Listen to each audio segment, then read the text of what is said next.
Apa jadinya jika seorang adipati berkuasa memiliki rahasia besar yang tersembunyi di dalam hutan? Di sini, di tepi hutan Wiyung, terjadi kisah cinta terlarang yang melahirkan seorang legenda. Siapa Sawunggaling sebenarnya? Adipati Jayengrono, dengan segala kemegahannya, jatuh hati pada gadis desa yang cantik. Hubungan rahasia ini tidak hanya merubah hidup mereka, tapi juga sejarah Wiyung. Dan dari cinta yang tersembunyi itulah lahir Joko Berek yang kelak dikenal sebagai Sawunggaling. Bagaimana perjalanan hidupnya hingga ia menjadi seorang tumenggung? Ayam jago Sawunggaling mengalahkan ayam Jayengrono dalam pertandingan sabung ayam yang menentukan masa depannya. Tapi, bagaimana rahasia ini bisa tetap tersembunyi dari keraton? Bagaimana kisah ini berakhir? Apa yang terjadi selanjutnya dengan Sawunggaling dan keluarganya? Ikuti kisah penuh intrik ini hingga tuntas. Jangan lupa untuk like, komen, dan subscribe ke channel Pewaris Cerita untuk kisah-kisah menarik lainnya. Tekan tombol lonceng agar tidak ketinggalan cerita legendaris berikutnya.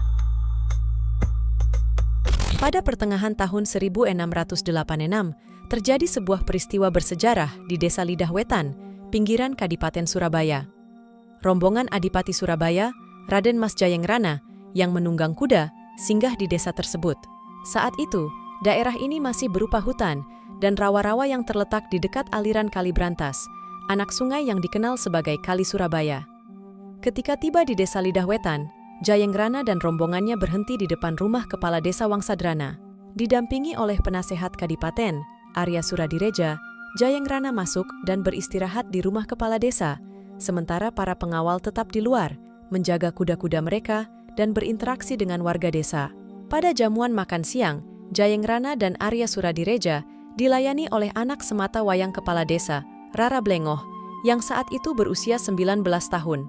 Keindahan dan kelembutan Rara Blengoh berhasil menggugah hati Jayengrana yang sudah lama menduda.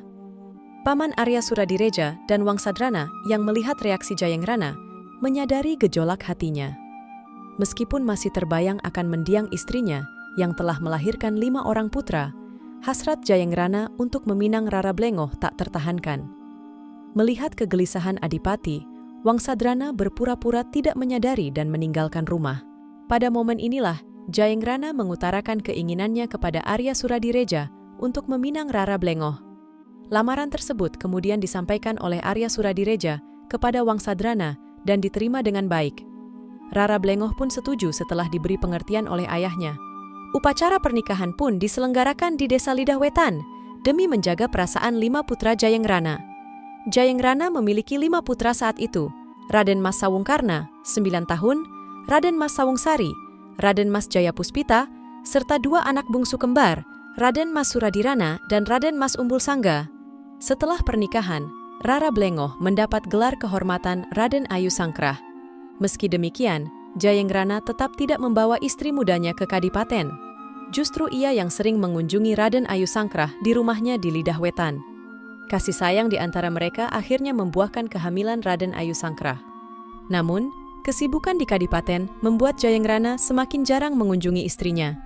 Situasi semakin rumit karena pemberontakan Untung Surapati terhadap Belanda, yang menyebabkan Jayengrana benar-benar tak bisa berkunjung ke Lidah Wetan saat Raden Ayu Sangkrah melahirkan anak mereka yang diberi nama Jaka Berek.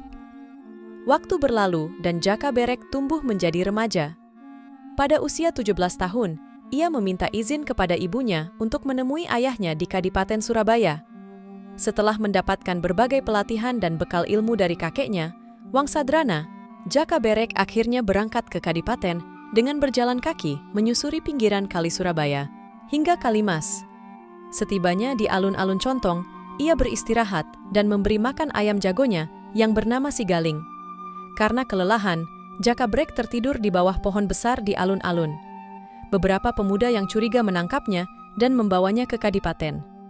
Di sana, ia diinterogasi oleh petugas keamanan dan menyatakan bahwa ia berasal dari Lidah Wetan, anak dari Rara Blengoh atau Raden Ayu Sangkrah, dan mencari ayahnya di Kadipaten.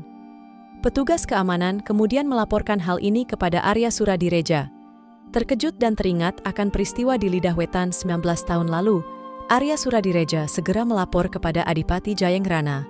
Adipati terharu melihat anak muda di hadapannya, yang ternyata adalah putranya, Jaka Berek. Setelah dialog singkat, diyakini bahwa Jaka Berek adalah anak kandung Jayengrana. Mereka pun berangkulan penuh haru. Keberadaan Jaka Berek mengundang reaksi beragam di Kadipaten. terutama dari putra sulung Jayangrana, Sawungkarna, yang tidak setuju dengan kehadiran adik tirinya. Ia bahkan menantang Jakaberek untuk bertarung di alun-alun. Dengan kebijakan yang diajarkan oleh kakeknya, Jakaberek mengalahkan Sawungkarna dalam pertarungan tersebut, menunjukkan kesaktiannya yang luar biasa. Melihat kemampuan dan keberanian Jakaberek, Jayangrana secara resmi mengangkatnya menjadi putra keenam dan memberikan gelar kehormatan Raden Mas Sawunggaling. Kehadirannya di lingkungan kadipaten memperkuat jajaran pemerintahan dan menjadikannya sosok yang dihormati dan dipercaya dalam berbagai tugas dan pertemuan resmi. Dengan nama barunya, Raden Mas Sawunggaling, Jakaberek membuktikan dirinya sebagai pewaris sah dan berkualitas dari Adipati Jayangrana.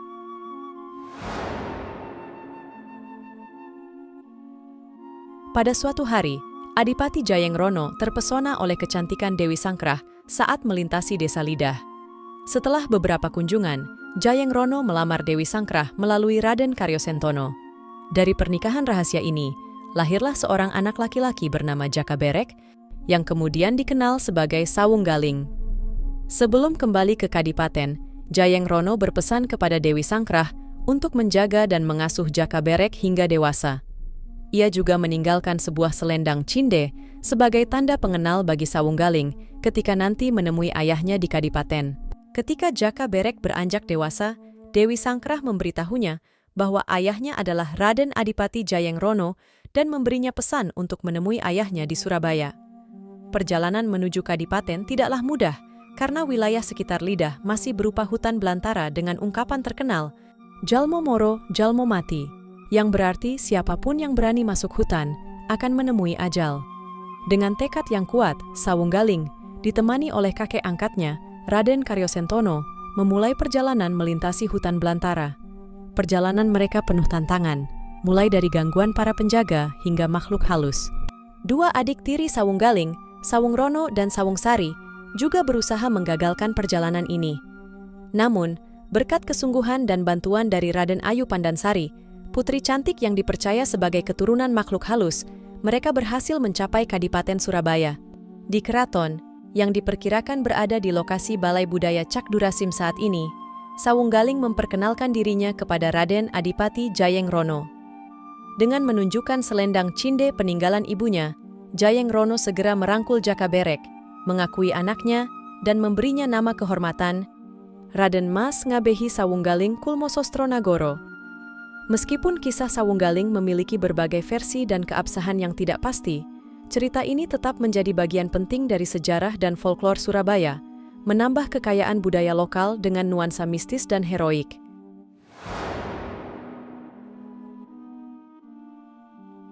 Masyarakat daerah Wiyung sangat meyakini bahwa Sawunggaling adalah putra asli daerah itu.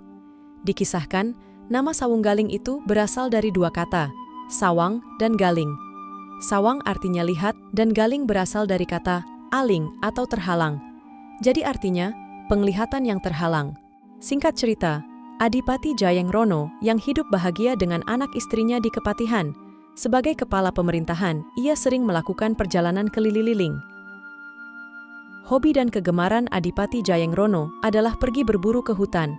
Salah satu hutan tempat sang Adipati berburu adalah hutan Wiyung di sebelah barat Surabaya. Sekarang Wiyung sudah menjadi salah satu kecamatan di kota Surabaya. Ternyata saat pergi berburu itu, setiap akan memasuki hutan mata, sang Adipati selalu singgah di sebuah gubuk. Di dalam gubuk itu, tinggal keluarga yang mempunyai seorang gadis cantik. Lama-kelamaan perburuan sang Adipati tidak lagi tertuju kepada binatang-binatang dalam hutan, tetapi justru kemudian menancapkan panah asmaranya kepada si gadis cantik dari Wiyung itu. Dalam kisah ini, nama sang gadis dianggap tidak penting.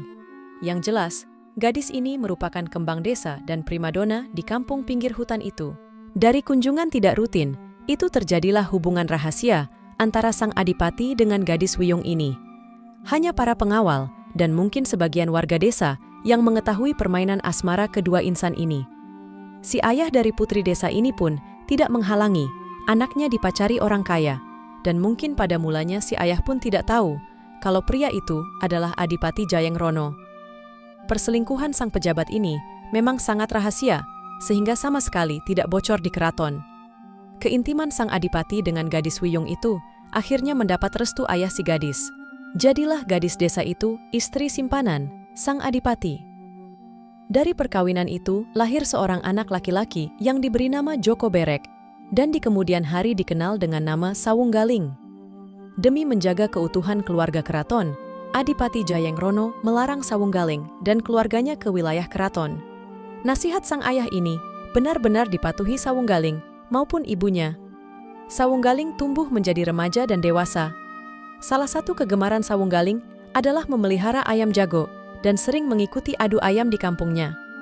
Pemerintahan Adipati Jayengrono terus mengalami kemajuan. Suatu hari untuk menetapkan seorang tumenggung, Adipati kesulitan. Adipati Jayengrono, yang juga punya hobi sabung ayam, menyelenggarakan pertandingan sabung ayam terbuka. Hadiahnya, kepada pemilik ayam jago yang menang dan dapat mengalahkan ayam jago sang adipati, akan dinobatkan sebagai tumenggung. Sawunggaling yang mendengar ada pertandingan sabung ayam itu, minta izin kepada ibunya untuk ikut pertandingan sabung ayam di alun-alun Keraton Surabaya. Ternyata dalam pertarungan itu, ayam jago Sawunggaling berhasil mengalahkan ayam jago Jayengrono. Sesuai dengan janji sang adipati, maka kemudian dinobatkanlah Sawunggaling menjadi tumenggung di Keraton Surabaya. Setelah dinobatkan menjadi tumenggung, Sawunggaling bersama ibunya tinggal di Ketumanggungan, tidak jauh dari Keraton Adipati. Namun, bagaimana kemudian peran Temenggung dalam pemerintahan Adipati Jayengrono tidak jelas. Bahkan, bagaimana kehidupan dan kelanjutan kisah Sawunggaling tidak jelas juga. Kisah ini mengajarkan bahwa kebenaran akan terungkap pada akhirnya, pentingnya kesetiaan dan menghormati nasihat orang tua, serta nilai ketekunan, keberanian, integritas, dan keadilan. Selain itu, cerita ini menekankan pentingnya pengakuan dan penerimaan asal-usul seseorang tanpa memandang latar belakang yang tersembunyi. Terima kasih sudah menonton kisah ini sampai akhir dan mendapatkan manfaat dari cerita tersebut. Jangan lupa like, subscribe, dan beri komentar di kolom komentar jika ada yang perlu disampaikan di channel Pewaris Cerita. Terima kasih.